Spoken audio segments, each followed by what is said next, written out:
Good morning students. आज हम next chapter third start कर रहे हैं। तो जो हमारे पास थर्ड चैप्टर है वो है ग्रेविटेशन। ठीक है, गुरुत्वाकर्षण भी बोल सकते हैं हम हिंदी के अंदर इसको। तो ग्रेविटेशन होता क्या है? जब हम देखते हैं कि कोई भी एक ऑब्जेक्ट अगर हमारे पास हाथ के अंदर है और हम उसको छोड़ देते हैं तो वो अर्थ की तरफ जाता है, नीचे धरती की तरफ जाता है। क्यों जाता है?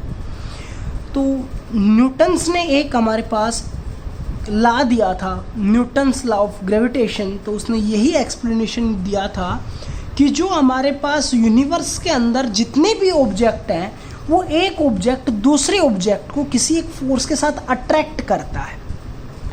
तो एक तो ऑब्जेक्ट जैसे कि ये पेन हो गया मेरे पास और दूसरी अर्थ है, तो ये अर्थ इस पेन को क्या कर रही है? अट्रैक्ट कर रही है, जिसकी वजह से वो पेन नीचे की तरफ जा रहा है। तो ग्रेविटेशन क्या हो गया? The force of attraction between any two particles in the universe is called gravitation. इसके बाद जॉन्स कैप्लर ने इसके लिए 3 रूल्स दिए थे। वो हमारे पास जो प्लैनेट्स के रिगार्डिंग 3 रूल बनाए थे, प्लैनेट्स और सन के रिगार्डिंग। तो जो उसका फर्स्ट रूल था, फर्स्ट लॉ था, वो हमारे पास है law of orbit. Law of orbit क्या कहता है? Each planet moves around the sun in an elliptical orbit with the sun at the one of the foci of the orbit. यानी कि जितने भी प्लैनेट है वो हमारे सन के चारों तरफ इलिप्टिकल पाथ के अंदर फॉर्म करेंगे। इलिप्टिकल क्या होता है? हमारे पास एक तो होता है सर्कुलर, बिल्कुल गोल, यानी कि उसकी रेडियस क्या होती है? कांस्टेंट। इलिप्टिकल अंडाकार शेप का होता है, यानी कि उसकी कोई 2 आपके पास रेडियस होंगी। एक तो रेडियस इधर वाले पार्ट के लिए होगी, एक रेडियस इधर वाले पार्ट के लिए होगी। ठीक है, यानी कि बिल्कुल सर्कुलर शेप नहीं होती है। जो आप सिंपल एग्जांपल ले सकते हैं, अंडाकार शेप हो सकती है, जैसा कि एग की जो शेप होती है वैसी शेप होती है इलिप्टिकल की। तो जो सन के चारों तरफ जितने भी जो प्लैनेट रिवॉल्व करते हैं वो इलिप्टिकल फॉर्मेशन के अंदर करते हैं, यानी कि इलिप्टिकल फॉर्मेट के अंदर करते हैं। यानी कि एक बार तो वो प्लैनेट सन के नज़दीक होगा और एक बार वो प्लैनेट सन से दूर होगा। ये वाली रेडियस कम है, इधर वाले पार्ट की रेडियस ज़्यादा है, लेकिन वो घूम के इधर आएगा तब वही प्लैनेट नज़दीक हो जाएगा, इधर वही प्लैनेट दूर हो जाता है। जो सेकंड था वो हमारे पास था लॉ ऑफ एरिया। तो उसने क्या दिया था? केपलर के सेकंड रूल क्या था? The line joining the sun and a planet sweeps out equal area in equal interval of time. यानी कि अगर हम ये माने कि कोई एक प्लैनेट हमारे पास यहाँ पर ए पोजीशन के ऊपर है और वो टी टाइम के अंदर बी पोजीशन के ऊपर जाता है, यानी कि यहाँ से वो यहाँ तक मूव कर रहा है। तो अब जितना उसने ये वाला एरिया स्वैप्ड आउट किया है, ये वाला जो एरिया टोटल एरिया है, वो कितने टाइम के अंदर स्वैप आउट किया है? टी टाइम के अंदर। तो वो यही कहता है कि अगर कुछ टाइम के बाद हम देखें तो वो ऑब्जेक्ट अगर सी के ऊपर था, भाई देखो पहले तो वो था ए के ऊपर, ए से बी की तरफ यानी कि इधर मूव कर रहा है, और टी टाइम के अंदर वो प्लैनेट ए से बी तक मूव कर पाता है। वही प्लैनेट अगर सी के ऊपर है तो टी टाइम के अंदर वो डी के ऊपर चला जाता है। तो अब देखो ये वाली आपके पास पार्ट की रेडियस ज़्यादा है, लेकिन ये वाली आर्क है, तो ये वाला एरिया आप इस पोर्शन का निकाल सकते हैं। तो ये कहता है कि जो ये वाला जो एरिया होगा वो इस वाले एरिया के इक्वल होगा। अब देखो इस वाले एरिया के इक्वल कैसे होगा? ये वाली आर्क बड़ी है, ये वाली आर्क छोटी है, लेकिन इसकी रेडियस बड़ी है, इसकी रेडियस छोटी है। तो इसका मतलब क्या है? मेन जो है वो पॉइंट क्या निकल कर सामने हमारे पास आया कि जब वो प्लैनेट सन से ज़्यादा दूरी के ऊपर होगा तब उसकी स्पीड कम होती है, और सन के जब नज़दीक चला जाता है तब उसकी स्पीड ज़्यादा हो जाती है।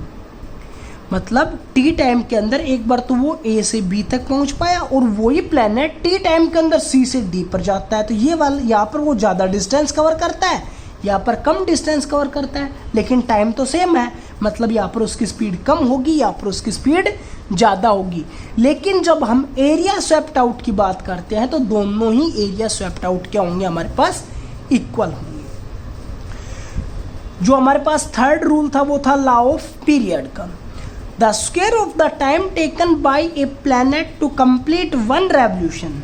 जो हमारे पास अगर कोई एक प्लैनेट एक कंप्लीट रेवोल्यूशन करने के लिए जितना टाइम लेता है, तो उस जितना टाइम लेता है अगर हम उसका स्क्वायर कर दें तो वो इक्वल्स टू होगा around the sun is directly proportional होगा to the cube of semi major axis. जो हमारे पास जो सेमी मेजर एक्सिस है, ये वाली एक्सिस है, इसके क्यूब के बराबर होगा, यानी कि डायरेक्टली प्रोपोर्शनल होगा क्यूब। तो हम थर्ड रूल के अकॉर्डिंग क्या लिख सकते हैं, टाइम पीरियड कैपिटल टी, यानी कि एक रेवोल्यूशन के लिए लिया जाता है टाइम पीरियड, ध्यान रखना है। टाइम पीरियड का square that is directly proportional to the semi major ax radius of semi major axis cube. Then T square अगर हम इसको इधर लेके जाएंगे तो हमारे पास हो जाएगा दैट इज कांस्टेंट। अगर हम इसका प्रूफ देखना चाहते हैं तो प्रूफ क्या होगा, when a object move in a circular path of radius r with a velocity of v, it experience a acceleration of magnitude। जब कोई एक ऑब्जेक्ट सर्कुलर पाथ के अंदर रिवॉल्व कर रहा है जिसकी रेडियस है r और वेलोसिटी है v, तब वहां पर एक फोर्स एक्सपीरियंस होता है दैट इज सेंट्रीपिटल फोर्स। और जब फोर्स एक्सपीरियंस होगा तब वहां पर उसकी कोई ना कोई एक एक्सेलरेशन भी होगा, और जो एक्सेलरेशन होगा वो कौन सा होगा, सेंट्रीपिटल एक्सेलरेशन। मैं ए के साथ बेस के अंदर सी से यूज करूंगा। तो ये आपके पास किसके बराबर होता है, that is V square by R. ये आप +1 क्लास के अंदर डीपली पढ़ेंगे इसके बारे में। और जो इसकी डायरेक्शन होती है, फोर्स की जो डायरेक्शन होती है वो टूवर्ड्स द सेंटर होती है, इसलिए जो एक्सेलरेशन की भी डायरेक्शन होगी वो the direction of centripetal acceleration is towards the sun, inwards होती है डायरेक्शन फोर्स की भी और एक्सेलरेशन की भी। Then the force acting on a planet of mass m is given by F that is equals to mass into acceleration. Acceleration centripetal, then force is also centripetal. Mass m लिया है, acceleration हमारे पास v square by are था, then ये वाला जो force हो गया ये हमारे पास कौन सा हो गया, centripetal force. The direction of the centripetal force is towards the sun, जो अभी मैंने बता दिया। मान लेते हैं capital T is the time period of the earth to complete one revolution around the sun. Then v speed किसके बराबर हो जाएगी, जितना पाथ हमने कवर किया है, ये वाला पाथ कवर किया है तो इसका circumference divided by time. Then v की वैल्यू हम अगर इस इक्वेशन के अंदर पुट करते हैं तो क्या हो जाएगा, f that is equals to m r by v का स्क्वायर, यानी कि 2 पाई आर बाई टी का स्क्वायर। स्क्वायर को खोलते ब्रैकेट को तो हमारे पास हो जाएगा m r into 4 pi square r square by T square. एक आर से एक आर कैंसिल तो हमारे पास force that is equals to 4m pi square are by T square बच गया। हमें टी स्क्वायर का प्रूफ देना है तो टी स्क्वायर को इधर लेके जाएंगे तो हो जाएगा 4m pi square are by F. और हम आगे अगला जो टॉपिक पढ़ेंगे वो पढ़ेंगे न्यूटन्स लॉ ऑफ ग्रेविटेशन। अभी मैंने बताया भी था कि स्टार्टिंग के अंदर जब कोई एक ऑब्जेक्ट अर्थ के पास छोड़ते हैं तो अर्थ उसको अट्रैक्ट करती है और एक फोर्स जो लगता है वो हमारे पास ये फोर्स होता है F that is equals to G m1 m2 by R square. ये हम अगले टॉपिक के अंदर एक्सप्लेन करेंगे। इसका यूज यहाँ पर यही है कि force that is inversely proportional to R square होता है। क्लियर? तो हम फोर्स की जगह पर ये वाली वैल्यू पुट करते हैं तो हमारे पास क्या हो जाएगा भाई, जी m1 m2 तो डिवाइड में रहेगा, आर स्क्वायर कहाँ पर चला जाएगा, ऊपर। तो ऊपर क्या बन गया, 4m pi square R cube divided by G m1 m2। इसका मतलब क्या हो गया, ये सभी वैल्यू क्या है, एक कांस्टेंट वैल्यू है, यानी कि टाइम का square that is directly proportional to R cube. Thank you.